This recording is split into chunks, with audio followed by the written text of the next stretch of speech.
glove, but I can't find one.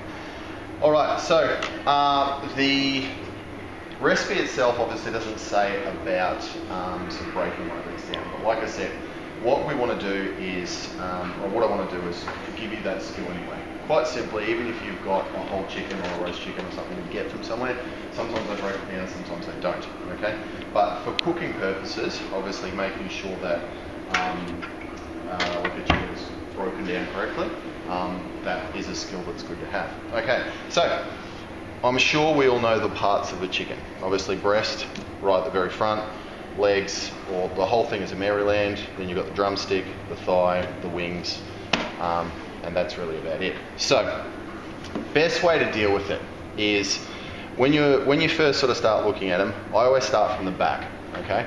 I try and find where the spine is, and then we can sort of start from there, okay? Because what it does is does a couple of things. I can see some of these joints up in here, okay? What it does is obviously that's where they bend from, and it's fairly easy to break them apart. When we're breaking down a chicken from start to finish, I generally take these ones off first. So it's a matter of finding that joint in there. So feeling into here, you can see where the actual joint sort of joins like that. So I'm feeling for this middle part in here, okay? Once I find that, you should just be able to then slice straight into it. And I've pretty much just gone straight through that knuckle right there. So splitting the two and pulling the two in half, that's exactly what it sort of does. So right in there is where you're sort of wanting to go. It is sometimes easier to turn it around, but right in there, I haven't taken any of that excess knuckle off. It's just taken it straight from that joint bone, okay? A lot of these do still have sort of ways that you can look at a chicken too and stuff like that to actually break them down. I always start from there first because it just gives me a little bit more space and breathing room for this sort of front half. Yeah, that'll work. When we're talking about breaking off our legs, I take the whole thing off all at once because it's easier to break down afterwards. If I take just the drumstick off, it's a little bit it's annoying to sort of try and grab that little thigh bone and stuff like that. So when we sort of look at it, it almost tells you exactly where to go, okay? So just by slicing in to here, what it's doing is I'm going in between the two muscles, okay?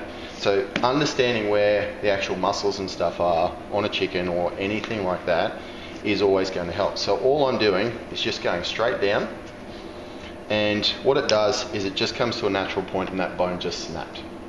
I'm sure you all heard that. And then it is just a matter of just going straight through like that. That's where you've got your whole piece, okay? To break that down even further, we've then got obviously our thigh part, and this is that's our specific drumstick. So in there, once again, is that knuckle point as well. So if I pull that fat part like that, I'm looking at natural seams in here, okay? So if I follow that natural seam down there, I should just hit that knuckle there. And it's about then making sure that the whole lot just goes straight through, okay? I'm not going through bone. I might be going, taking a little bit of that knuckle point off, which is what a knife will normally sort of generally do anyway.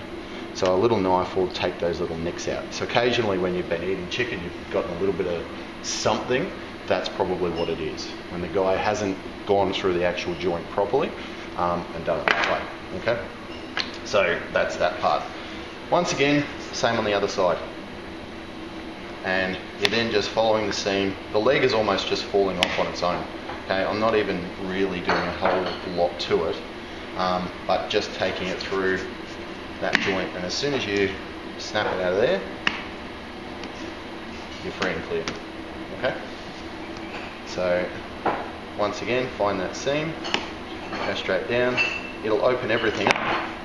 You can actually even just snap some of these back, just like that, and it just pops out.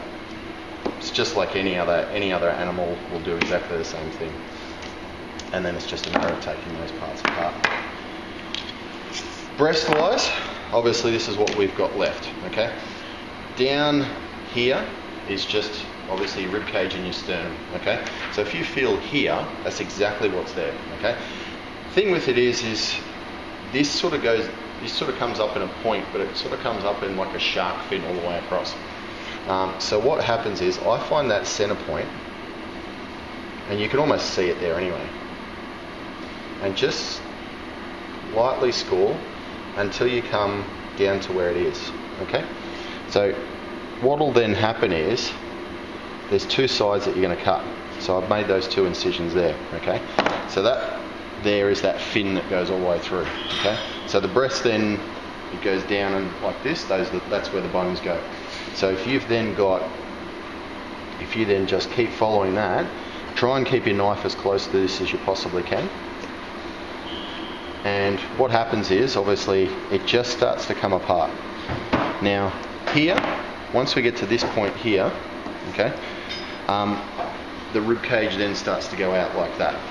So then you're following down like that with your knife, okay? Obviously, I've got a boning knife here, but it's just a matter of just following those bones anyway, okay? And then the whole lot seriously just ends up falling apart anyway on you, okay? So you've then got that there, okay? There's really not a lot of meat left on that, but you've got your whole breast with that tenderloin that's there, and it's all still attached, okay? So other side, obviously just following down. Do it that way so you can see it. Just following it down, and then it gets to there, and I always look for that point there, that just white bit of sort of rib cage, and then just flow around. It's a little bit harder doing it backwards, but you get the same sort of point.